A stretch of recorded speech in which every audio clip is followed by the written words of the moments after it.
ಸವಾಲಾಗಿ ಸ್ವೀಕರಿಸಿ ಸಂಕಲ್ಪ ಮಾಡಿ ಚುನಾವಣೆ 9ನೇ ತಾರೀಕು ಇನ್ನು ಕೇವಲ 9 ದಿವಸ ಮಾತ್ರ ಬಾಕಿ ಇದೆ.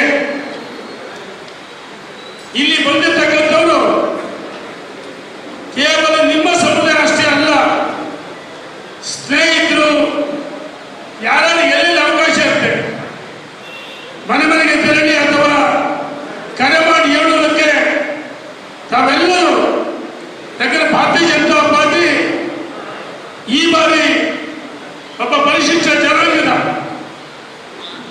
ಯುವಕರನ್ನು ಗುರುತಿಸಿ ಶ್ರೀನಿವಾಸ ದಾಸ್ಕರ್ಪಿನ ಅವಕಾಶವನ್ನು ಮಾಡಿಕೊಂಡಿದೆ. ಈ ಅವಕಾಶವನ್ನು ನಾವೆಲ್ಲರೂ ಸದ್ಬಳಕೆ ಮಾಡಿಕೊಳ್ಳಬೇಕು.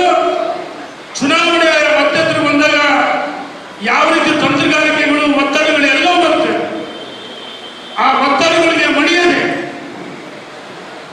ಹಣಬಲ ತಗೊಳ್ಬಳಕೆ ಮಣಿಯದೆ ತಾವೆಲ್ಲರೂ ಈ ಚುನಾವಣೆಯನ್ನ, ದಾವಣಗೆರೆ ಲಕ್ಷದ ಚುನಾವಣೆ ಇದು ಕೇವಲ ಮುಖಂಡರ ಚುನಾವಣೆ ಅಲ್ಲ, ಇದು ಕೇವಲ ಕಾರ್ಯಕರ್ತರ ಚುನಾವಣೆ ಅಲ್ಲ, ಪ್ರಜ್ಞಾವಂತ ಸ್ವಾಭಿಮಾನಿ ಮತದಾರ ಚುನಾವಣೆ ಅಂತ ಹೇಳಿ ತಾವೆಲ್ಲರೂ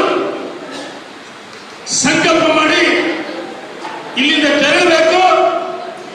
ನಮ್ಮ ಅಭ್ಯರ್ಥಿ ಗೆಲುವಿಗೆ ಟೊಂಕ ಕಟ್ಟಿ ನಿಲ್ಲಬೇಕಂತ ಹೇಳಿ ವಿನಂತಿಯನ್ನು ಮಾಡಿ ಅವಕಾಶ ಕೊಡಿ. ನಮ್ಮ ರಾಜ್ಯದ ಅಧ್ಯಕ್ಷರು ಅಭ್ಯರ್ಥಿಗೆ ವೇದಿಕೆ ಮುಗಿದ ಎಲ್ಲ ಗೌರವದ ಆದರಣೀಯ ಮುಖಂಡಗಳಿಗೂ ಸಮಾರಂಭದಲ್ಲಿ ಪಾಲ್ಗೊಂಡಂತ ತಮ್ಮೆಲ್ಲರಿಗೂ ಮಾಧ್ಯಮ ಸ್ನೇಹಿತರಿಗೆ ವಂದಿಸಿ ನನ್ನ ಮಾತು ಮುಗಿಸ್ತೀನಿ.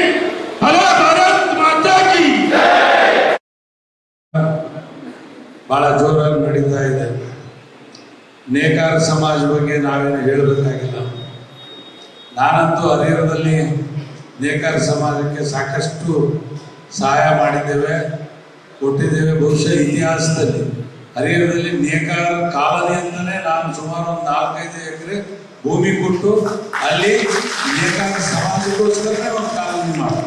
ನಿಮ್ದು ಒಟ್ಟು ಒಂದು 6 ಪಂಗಡಗಳಿದ್ದಾವೆ, ಒಳ ಪಂಗಡ 7. ನನಗೆ ಗೊತ್ತಿದ್ದಂಗೆ ನಮ್ಮಲ್ಲಿ 6, ಇಲ್ಲೊಂದು ಎಕ್ಸ್ಟ್ರಾ ಇರ್ಬೋದು 7.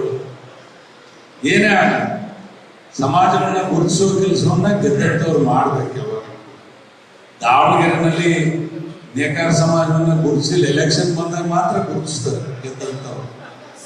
ಅದನ್ನೆಲ್ಲ ಅರ್ಥ ಮಾಡ್ಕೊಳ್ಬೇಕು. ಇವತ್ತು ಬಿಜೆಪಿ ಪಕ್ಷ, JDS ಪಕ್ಷ ಒಂದಾಗಿ NDA ಅಭ್ಯರ್ಥಿ ಶ್ರೀನಿವಾಸ ದಾಸ್ಕರಿಯಪ್ಪನವ್ರನ್ನ ಗೆಲ್ಲಿಸಲಿಕ್ಕೆ ನಾವೆಲ್ಲರೂ ಕೂಡ ಪ್ರಯತ್ನ ಮಾಡ್ತಾ ಇದ್ದೇವೆ. ನಿಮ್ಮೆಲ್ಲರ ಆಶೀರ್ವಾದ ಅವ್ರ ಮೇಲೆ ಇರಲಿ. ಹೆಚ್ಚು ಮಾತನಾಡೋದೇ ಬೇಡ.